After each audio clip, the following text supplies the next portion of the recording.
ہم اپنے آج کے پروگرام میں سورہ نور کے اس 5ویں رکوع کو اپنے استاد محترم ڈاکٹر عبدالسمیع صاحب سے سمجھیں گے۔ نور پر نور ہے، اللہ اپنے نور پر جس کی چاہتا ہے رہنمائی کرتا ہے اور لوگوں کے لیے مثالیں بیان کرتا ہے، اور اللہ ہر چیز کو خوب جاننے والا ہے۔ یہ فضل میں اور عطا کرنے میں اس میں کیا ڈفرنس ہے؟ فضل اور عطا تو آلموسٹ سیم ہے، لیکن کمائی ایک لفظ ہے۔ قل اللہم مالک الملک تؤتی الملک من تشاء وتنزع الملک ممن تشاء وتعز من تشاء وتذل من تشاء، جسے چاہے دنیا میں عزت دے، جسے چاہے ذلت دے۔ یہ کہ وائے ناکامی متاع کارواں جاتا رہا، بالکل ٹھیک۔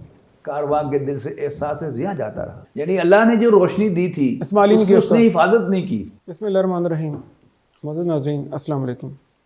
اے بی میڈیا کے پلیٹ فارم سے محمد سہیل ریاض آپ کی خدمت میں حاضر ہے۔ ناظرین، ہمارے پروگراموں کا سلسلہ اسلام کے بنیادی نظریات۔ ناظرین، آج ہمارے پروگرام کا جو موضوع ہے سورہ نور کا رکوع نمبر 5۔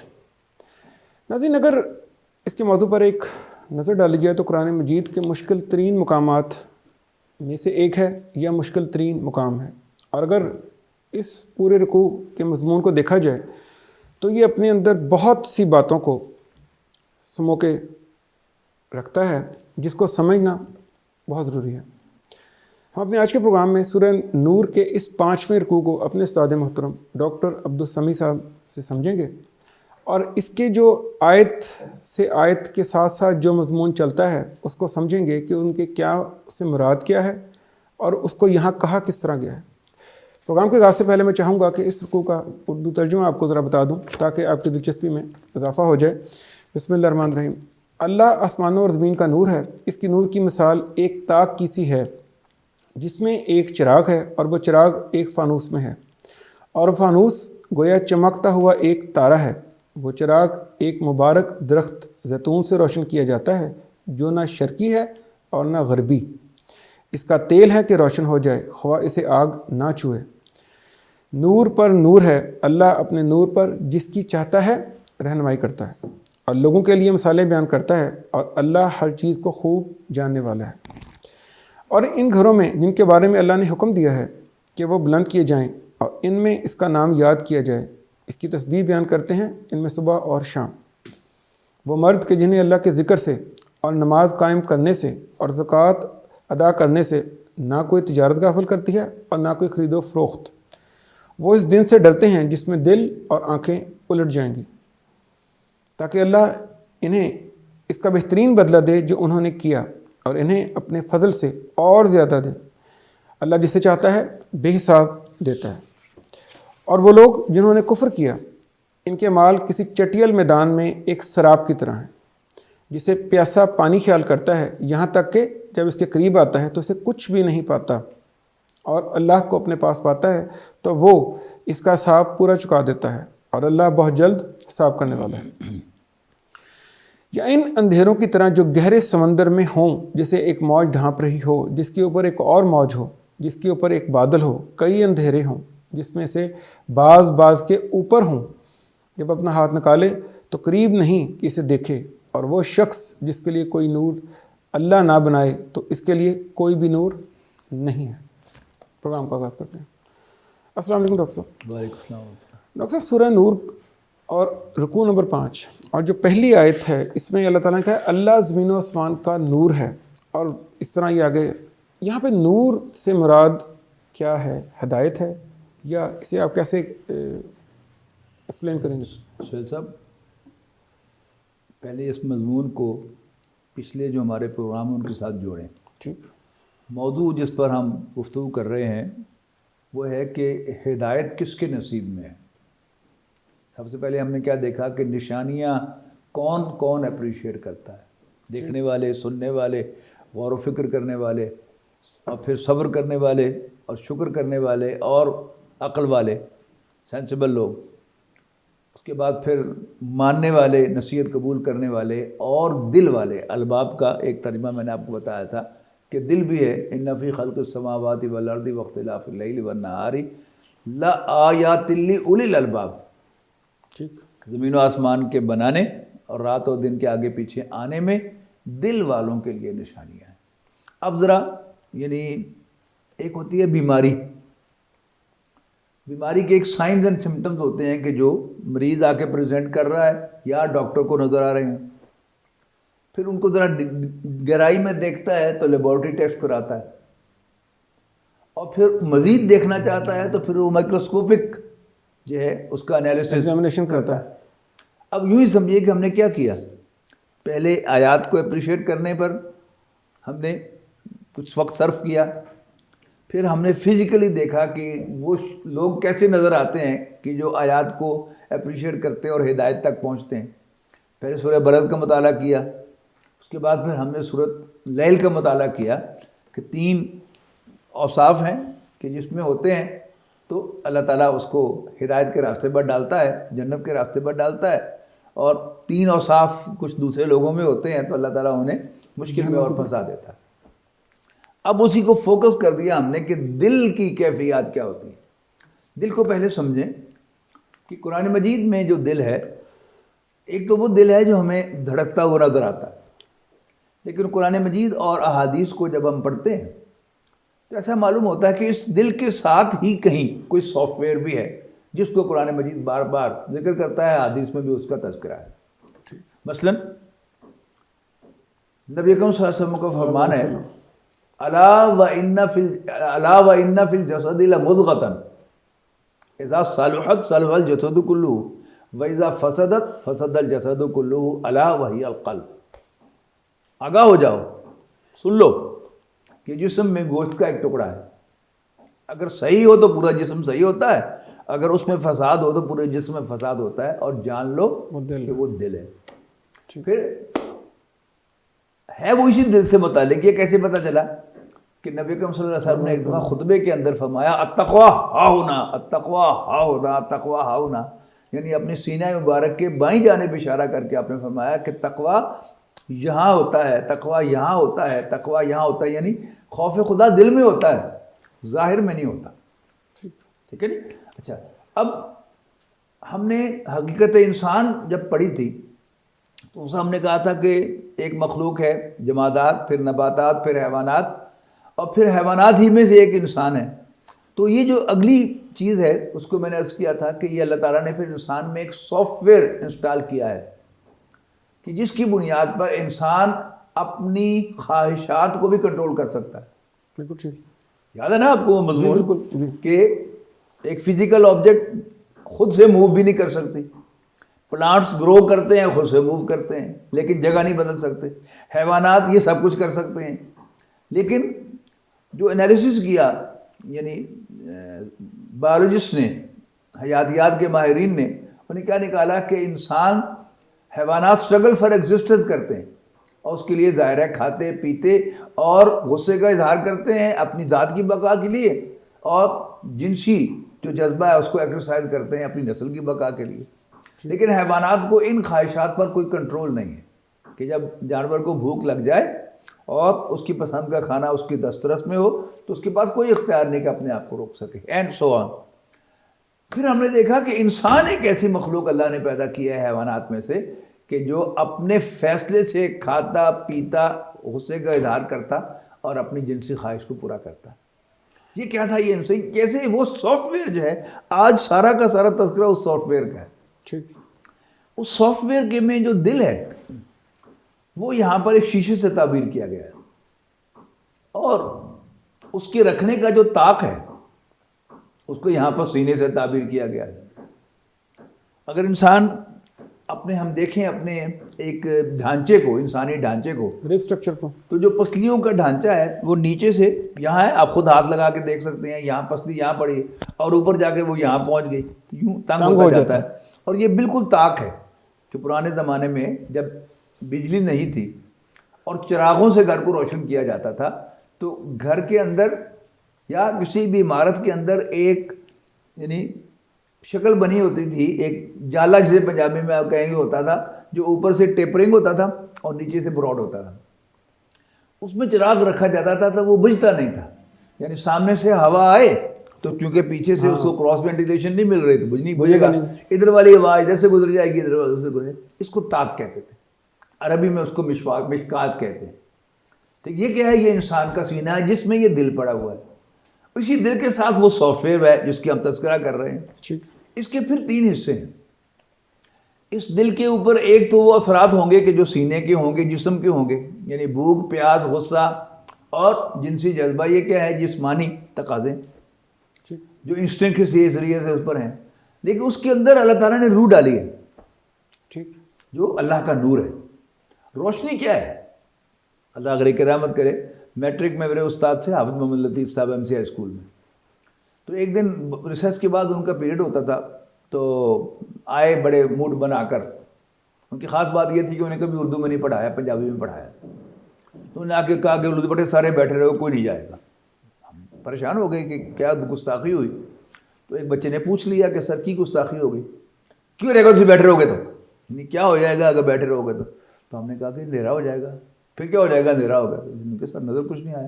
اچھا تم روشنی میں دیکھتے ہو؟ لکھو پھر تعریف روشنی کی. روشنی وہ توانائی ہے جس کی موجودگی میں ہم دیکھ سکتے ہیں. ٹھیک ہے.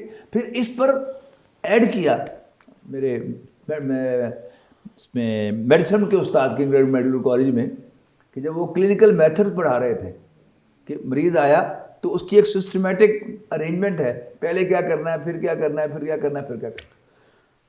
اس میں پہلا ہے کمپلینٹ سننا, دوسرا ہے ہسٹری لینا, اور پھر اس کے بعد کیا ہے؟ ایگزامینیشن ہے.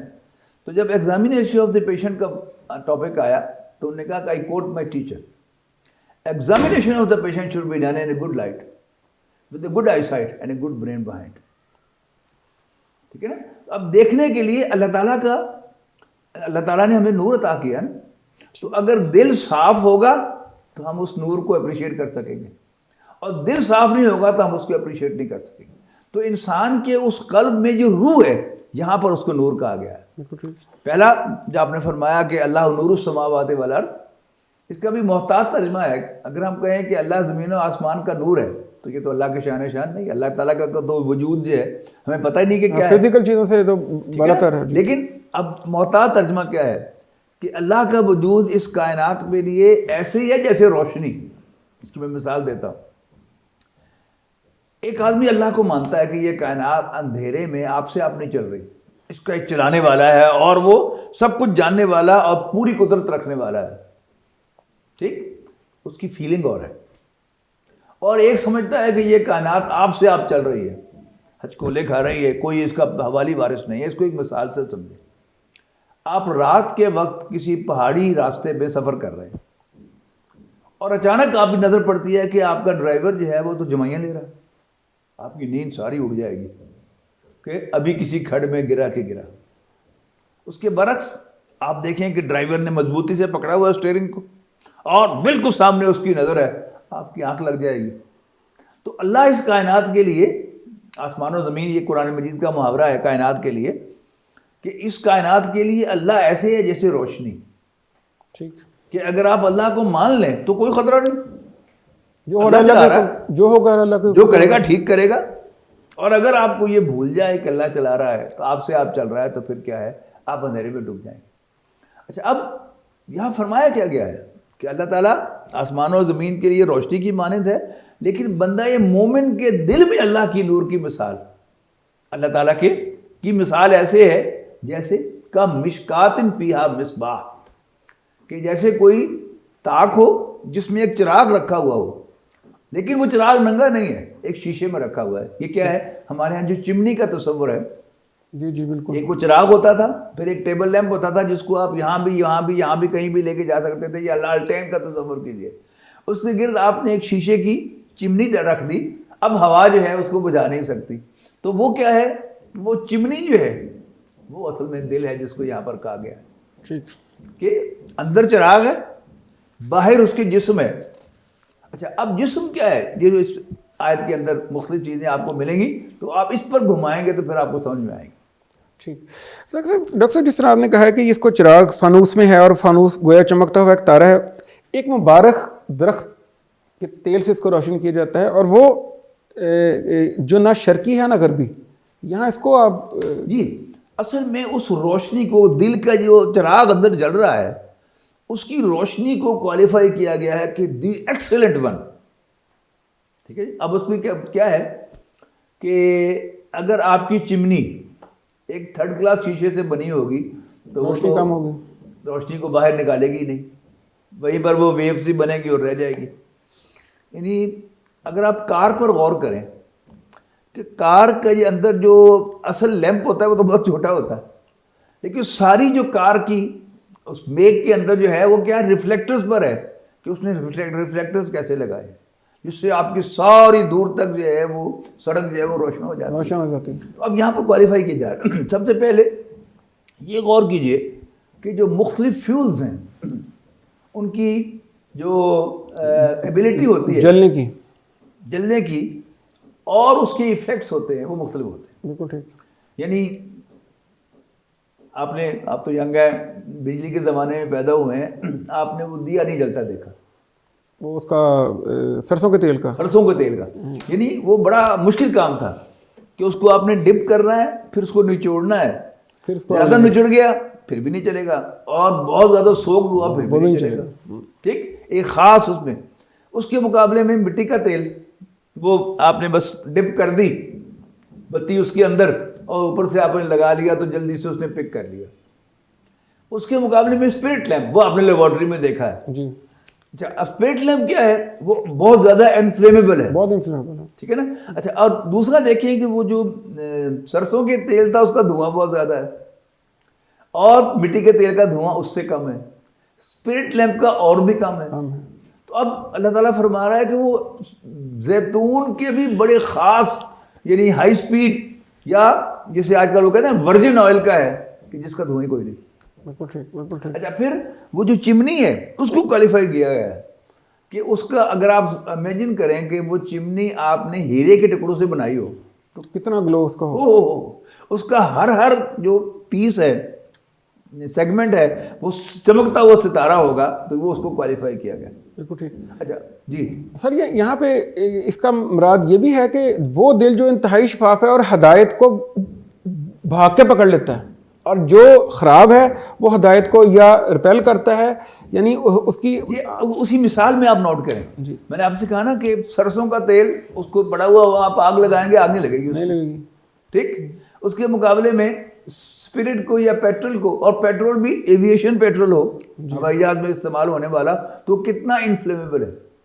یہاں مثال یہ دی جا رہی ہے کہ ایک وہ شخص جو ایمان آگے بڑھ کر لاتا ہے, جس پر ہم نے پچھلی دفعہ کہا تھا نا حضرت ابوبکر کا ایمان یا حضرت خدیجہ کا ایمان, یعنی وہ گویا جل اٹھنے کو تیار تھے.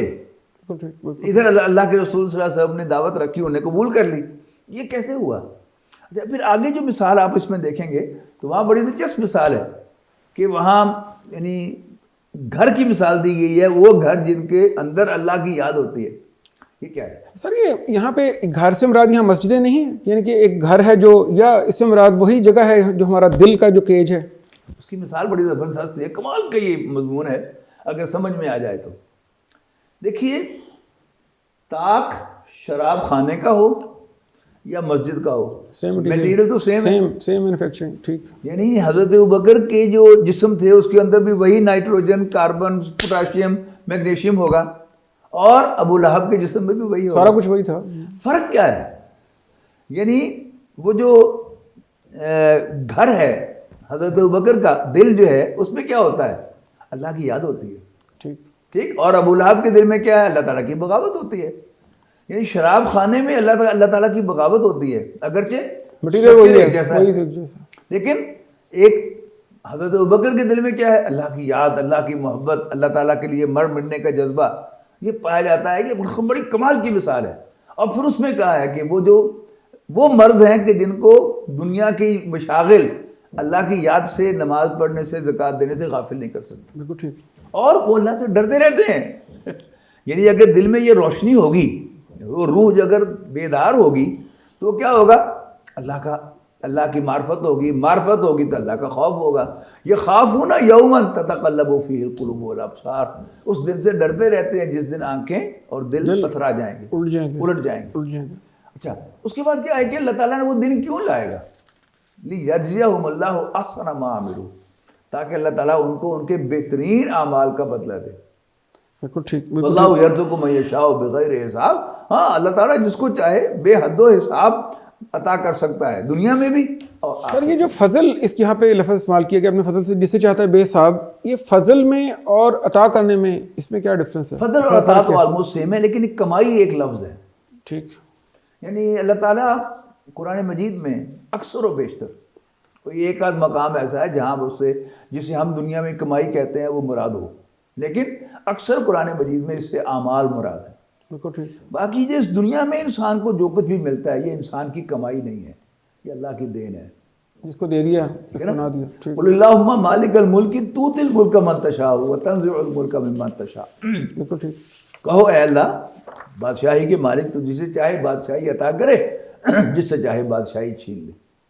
وتعز من تشاء وتذل من تشاء، جسے چاہے دنیا میں عزت دے، جسے چاہے ذلت دے. بالکل ٹھیک. اور اسی کے ہاتھ میں خیر ہے، تیرے ہی ہاتھ میں خیر ہے. اور آگے کیا فرمایا؟ واللہ یرزق من یشاء بغیر حساب. تو یہ کیا ہے؟ دنیا کا جو سارا کا سارا دین ہے، اس کو آپ شروع ہو جائیں ایک طرف سے. اللہ کا مجھ پر احسان ہے کہ اس نے مجھے کو پتھر نہیں بنایا، بچھو نہیں بنایا، بھینس نہیں بنایا، ٹھیک، انسان بنایا.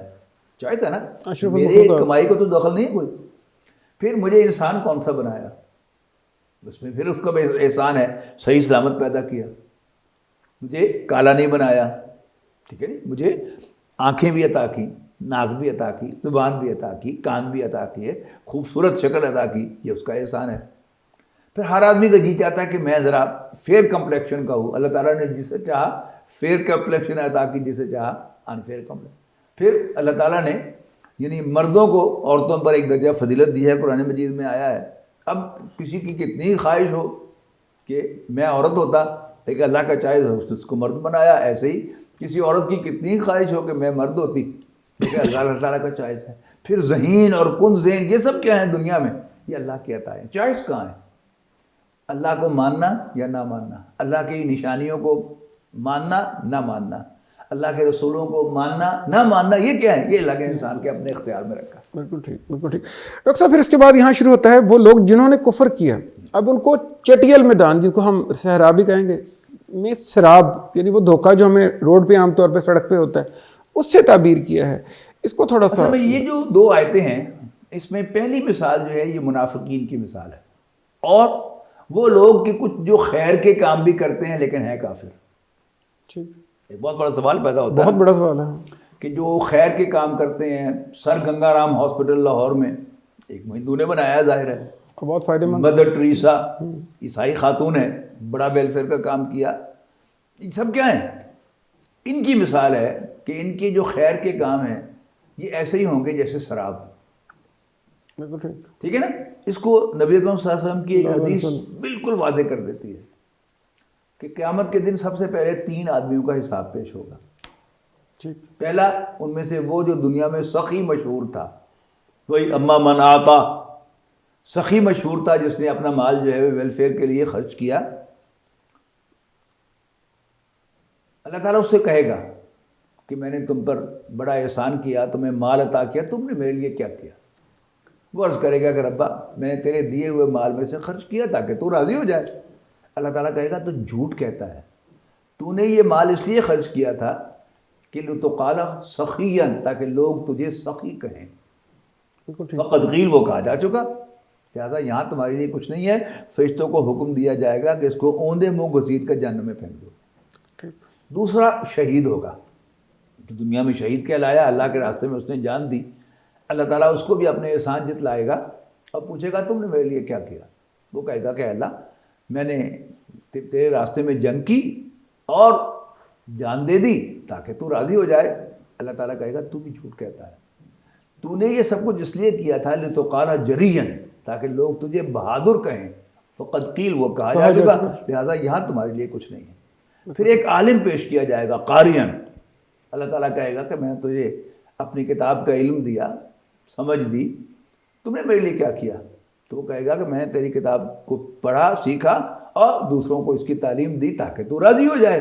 اللہ تعالیٰ کہے گا تو بھی جھوٹ کہتا ہے، تو نے یہ سب کچھ اس لیے کیا تھا لتقال قارئا، تاکہ تجھے بڑا عالم کہا جائے. فقد قیل، وہ کہا جا چکا، اب یہاں تمہارے لیے کچھ نہیں ہے. تو یہ کیا ہے؟ ان کے یہ اعمال سراب ہوں گے، دیکھیں ان کی کوئی حقیقت نہیں ہے. دیکھیے نا، اب ایک آدمی جو اللہ کو نہیں مانتا، آخرت کو نہیں مانتا، اور اس نے ویلفیئر کے بڑے کام کیے ہیں، اس سے پوچھے کیوں کر رہا ہے؟ نہیں، وہ نبی کریم صلی اللہ علیہ وسلم کو بھی تو نہیں مانتا نا. وہی نا، ہاں یعنی حضور صلی اللہ علیہ وسلم نے خبر دی ہے نا آخرت کی، جی بالکل. تو وہ آخرت میں کیوں ایکسپیکٹ کرتا ہے کہ اس کو دیا جائے جبکہ وہ آخرت کو مانتا ہی نہیں ہے؟ جو وہ چاہتا تھا وہ ہو گیا. مل چکا ہے سر. تو آخرت کے اعتبار سے وہ سراب ہے، وہاں اس کی کوئی حیثیت نہیں. اور جو آخری مثال ہے وہ اصل میں پکے کافر کی مثال ہے. سر یہاں پہ ایک چیز واضح کر دیں، دیکھیں یہاں پہ جب اس کے پاس آتا ہے تو اسے کچھ بھی نہیں پاتا اور اللہ کو اپنے پاس پاتا ہے. یہ آخرت کا بیان ہے. یہ آخرت کا بیان. ٹھیک. یعنی یہ موت، اللہ کو پاس پانا، موت بھی تو اس سے مراد ہو سکتی ہے نا. جی تو یعنی پھر وہ اللہ تعالیٰ اس کو جو اس نے کیا تھا اس کو پھر اس پالے گا. بالکل ٹھیک. اب آ گیا سمندر کا ذکر اور طے در طے جو اندھیرے ہیں، پچ بلیک جسے کہہ سکتے ہیں.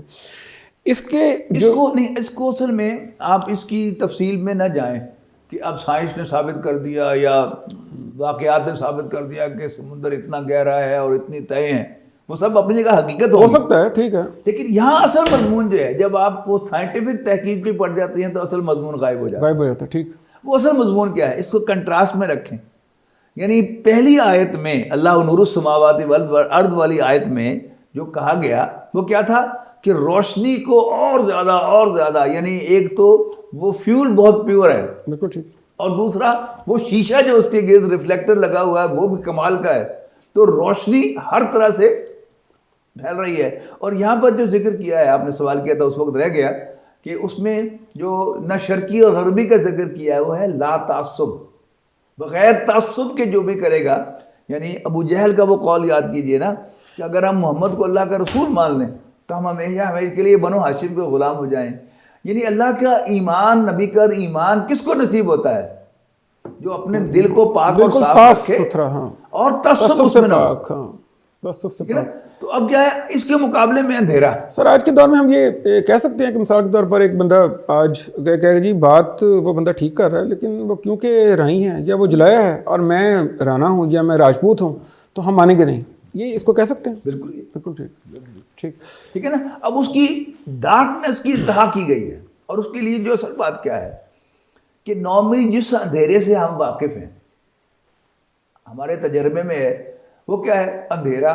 لیکن اس اندھیرے میں بھی اگر ہم اپنا ہاتھ نکال کر یوں ہلائیں تو اس کی چاول پڑ جاتی ہے. پتہ نہیں اردو میں اس کو کیا کہتے ہیں، جھول یا وہ چاول پڑ جاتی ہے. لیکن اس اندھیرے کی جو ڈیفائن کیا گیا ہے کہ اذا اخرج یدہ، اتنا اندھیرا کہ کوئی شخص اپنا ہاتھ بھی نکالے لم یکد یراہا، تو قریب ہے کہ اس کو بھی دیکھ نہ پائے. اتنا اندھیرا. ٹھیک ہے نا. اس کو پھر علامہ اقبال نے اپنے اس شعر میں بیان کیا ہے کہ وائے ناکامی متاع کارواں جاتا رہا. بالکل ٹھیک. کارواں کے دل سے احساس ضیاء جاتا رہا. بڑا خوبصورت فرمان. یہ چھوٹے چھوٹے جو فرمودات ہیں نبی اکرم صلی اللہ علیہ وسلم کے، کمال کے. بالکل ٹھیک. شخصیت ہی کمال کی ہے تو پھر سارے کچھ کمال ہوگا. آپ نے فرمایا کہ اذا ساعت کا سیئتوں کا، اگر تمہیں برائی کر کے برا لگے، سرت کا حسناتوں کا، اور تمہیں بھلائی کر کے اچھا لگے، خوشی ہو، فانت مومن، تو تم مومن ہو. مطلب کیا ہے کہ جب انسان کا ضمیر مر جائے، ایک ہے برائی کی لیکن دل میں ایمان ہے، ندامت ہوئی، اس کا مطلب ہے ایمان ہے. بالکل ٹھیک. اور اگر برائی کر کے ندامت بھی نہ ہو، الٹا خوشی ہو، تو اس کا مطلب پھر کیا ہے کہ انسان بالکل ڈیڈ ہو گیا. بالکل ٹھیک. پھر یہاں جو ایک بڑی خاص بات آئی ہے، نور علی نور. یعنی حضرت ابوبکر اور حضرت خدیجہ کا دل پہلے ہی سینہ بھرا ہوا تھا نور سے، کیونکہ وہ شیشہ بالکل صاف تھا اور اندر کی روشنی پہلے ہی جسم میں سرایت کر رہی تھی سینے میں سے ہو کر. اور جب خورشید رسالت طلوع ہوا، نبی اکرم صلی اللہ علیہ وسلم تشریف لائے، تو وہ کیا تھا؟ وہ آسمانی اللہ تعالیٰ کی طرف سے روشنی لے کے آئے. اور یہ جو دل میں روشنی ہے یہ بھی ڈیوائن اوریجن کی ہے. ان دونوں کی ویو لینتھ ایک ہے. تو آپ ماشاء اللہ انجینئر ہیں، فزکس آپ نے خوب پڑھی ہے، تو جب بھی یہ ویو لینتھ کوئنسائڈ کرتی ہے تو ریزوننس پیدا ہوتا ہے.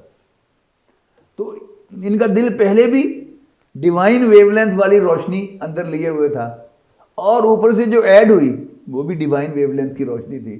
تو اس سے جو پھر نور پر نور چڑھا، وہ آپ دیکھیں کہ حضرت خدیجہ رضی اللہ تعالیٰ عنہ کا نبی اکرم صلی اللہ علیہ وسلم کے لیے صلی اللہ علیہ ایثار، وسلم۔ اور کس طرح یعنی آپ کی لونڈی بن کر ایسے انہوں نے کام کیا، حالانکہ سب سے مالدار خاتون ہے، اور پھر والنٹریلی وہ گئی ہیں شیب ابی طالب میں، حالانکہ وہ خاندان بنو ہاشم سے نہیں تھی، شی کوڈ اوائڈ، لیکن وہ نہیں گئی، والنٹیئر کیا ہے کہ میں بھی اپنے شوہر کے ساتھ، محمد کے ساتھ جو ہے اس قید کو برداشت کرنے کو تیار ہوں۔ اور حضرت ابوبکر کا اشار دیکھیں کہ وہ ریزوننس ہو جاتا ہے، نور علی نور، یہد اللہ نورہ من یشاء، اللہ تعالیٰ جس کو چاہتا ہے اپنے نور کی طرف رہنمائی فرتا ہے، جس کو ہم پڑھتے ہیں نا کہ جو پری کوالیفائی کرے گا اللہ تعالیٰ اس کے لیے آسانی پیدا کرے گا، کیوں؟ اس نے اپنے آپ کو پروو کر لیا کہ یس آئی ڈیزرو گائیڈنس۔ اسی طرح یہاں ہے کہ روشنی اللہ تعالیٰ کے نصیب سے ملتی ہے، اللہ تعالیٰ جسے چاہتا ہے روشنی نصیب کرتا ہے، جو یہ کرتا ہے اللہ تعالیٰ اس کے لیے انہانس کر دیتا ہے روشنی کو، اور جو اللہ نے روشنی دی تھی اس کو دبا دیتا ہے اپنے اس کالک کے اندر، جو جسمانی خواہشات کی کالک ہے، تو پھر اس کا سینہ اتنا ڈارک ہو جاتا ہے کہ جس کا تم تصور بھی نہیں کر سکتے۔ یعنی سمجھو کہ سمندر کی تہہ میں، جو کئی کلومیٹر گہرا ہے سمندر، اس کی تہہ میں جتنا اندھیرا ہوگا، جب اوپر بادل بھی چھائے ہوئے ہوں تو اندازہ کرو کہ وہاں کیا ہے، اس طرح کا اندھیرا اس کے سینے میں ہے۔ یہ ہے اصل میں کل مضمون، اور یہاں اور جب اس کے سینے میں اتنا اندھیرا تو ہدایت ممکن ہی نہیں پھر اس کے بعد، اس نے ریجیکٹ کر دیا نا۔ بالکل ٹھیک، بالکل ٹھیک۔ یعنی اللہ نے جو روشنی دی تھی اس نے حفاظت نہیں کی، لہذا جو ہدایت ہے، آسمانی ہدایت نبی کے ذریعے سے، وہ اس تک پہنچتی نہیں، بالکل ٹھیک، آتی تو ہے لیکن ٹکرا کے واپس آ جاتی ہے، جب وہ خود ریجیکٹ کر دیتا ہے۔ بالکل ٹھیک۔ ڈاکٹر صاحب کا بہت شکریہ، آپ نے اس مشکل جو رکوع تھا سورہ نور کا ہمارے لیے واضح کیا، ہم آپ کو بہت شکر گزار ہیں۔ اس کے ساتھ ہی ناظرین، ہمارے آج کے پروگرام کا وقت اب ختم ہوتا ہے۔ اس قرآن مجید کے اس مشکل مقام کو ڈاکٹر صاحب نے ہدایت اور جو کفر ہے اس کو بڑے اچھے طریقے سے ہمارے سامنے واضح کیا ہے، کہ جس طرح نبی کریم صلی اللہ علیہ وسلم نے فرمایا کہ ہمارے جسم میں گوشت کا ایک لوتھڑا ہے، اگر وہ ٹھیک ہے تو سارا جسم ٹھیک ہے، اگر وہ خراب ہے تو پورا جسم خراب ہے۔ ناظرین، اسی سورہ نور کے 5ویں رکوع کی 40ویں آیت ہمیں یہ بات بالکل ٹھیک ہے کہ قرآن مجید سائنس کی کتاب نہیں ہے، ہدایت کی کتاب ہے۔ قرآن مجید کا مقصد دنیا میں موجود عجائبات کو ثابت کرنا نہیں ہے، یہ عقل والوں کے لیے نشانیاں ہیں۔ اللہ تعالیٰ کے عجائبات ہر جگہ کھلے پڑے ہیں، لیکن دنیا میں ہونے والے بعض واقعات ایسے ہوتے ہیں جو کہ ہماری آنکھیں کھول دیتے ہیں، یا ان کو آنکھیں کھولنے کا باعث ہونا چاہیے۔ ہم سب کو یاد ہوگا کہ 1 جون 2023 میں ایک آبدوز جو کہ ٹائٹینک ایک جہاز تھا، جو کہ 1985 میں آئس برگ سے ٹکرا کر ڈوب گیا تھا، جس کے اوپر بہت مشہور فلم بھی ہے، اور اس کو دیکھنے کے لیے، اس کے ملبے کو دیکھنے کے لیے 1 جون 2023 کو ایک آبدوز اوشن گیٹ نامی کمپنی کی ایک آبدوز اندر گئی پانی کے اندر، اور اندر جا کر وہ تباہ ہو گئی۔ اس کے تباہ ہونے کے بعد سائنسدانوں نے اور جو ساری امدادی کارروائیاں ہوئیں، اس کے بعد ہمارے سامنے سمندر کی تہوں کے بارے میں ہوش ربا انکشافات سامنے آئے کہ سمندر کے اندر تہیں ہیں، اتنی گہرائی پر اتنا اندھیرا ہے، پھر اتنا اندھیرا ہے کہ یہاں پہ ہاتھ کو ہاتھ سجائی نہیں دیتا، اور پھر آگے ہے، یعنی کئی تہوں کا ذکر کیا گیا جو کہ لوگوں نے سنا۔ لیکن اگر ہم غور کریں تو سورہ نور کی آیت نمبر 40 میں اللہ تعالیٰ نے یہ بات 1400 سال پہلے قرآن مجید کے اندر کہہ دی تھی، یعنی ہمیں اس بات کی ضرورت نہیں ہے کہ یہ واقعات، اس میں کوئی شک نہیں کہ اس میں قیمتی 5 جانیں ضائع ہوئیں، اس پہ سب کو افسوس ہے، لیکن اللہ تعالیٰ کی طرف سے یہ ایک اشارہ بھی ہو سکتا ہے کہ اگر کوئی سمجھنا چاہے تو یہ اللہ تعالیٰ جو نشانیاں دکھاتا ہے اس میں عقل والوں کے لیے نشانیاں ہیں۔ تو جو تفصیلات انہوں نے آج انسان جس کے اوپر فخر کر رہا ہے، اللہ تعالیٰ نے یہ باتیں 1400 سال پہلے قرآن مجید میں بیان کر دی تھی۔ اپنے عزیز و اقارب، اپنے دوستوں، سب کا خیال رکھیے گا۔ آئندہ کسی نئے موضوع کے ساتھ پھر حاضر ہوں گے، تب تک کے لیے اجازت، اللہ حافظ۔